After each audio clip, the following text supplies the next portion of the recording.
Medina के बाहर एक गरीब आदमी आता है जिसके फटे पुराने कपड़े कठिनाई की कहानी कहते हैं। उसका चेहरा निराशा का एक कैनवास भीतर की निराशा को दर्शाता है।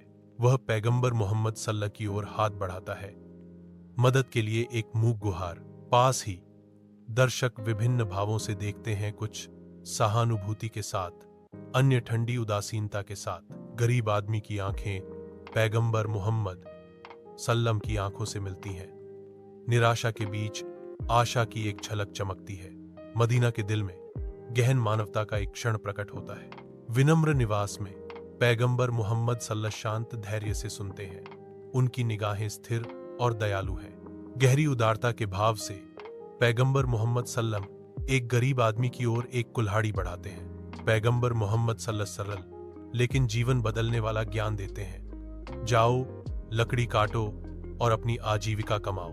गरीब आदमी वापस देखता है, उसके चेहरे पर आश्चर्य अंकित है, फिर भी उसके भीतर आशा की एक चिंगारी जलती है। पैगंबर के शब्द गहराई से गूंजते हैं, जो निराशा से बाहर निकलने का मार्ग दिखाते हैं।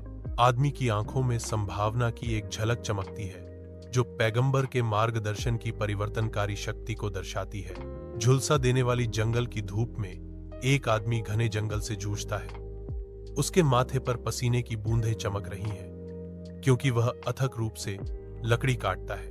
दृढ़ता उसके हर झटके को बढ़ावा देती है, श्रम को महारत में बदल देती है, क्योंकि वह धीरे धीरे लकड़ी काटने की कला को निखारता है। लकड़ी का प्रत्येक टुकड़ा उसकी बढ़ती आत्मनिर्भरता का प्रतीक बन जाता है।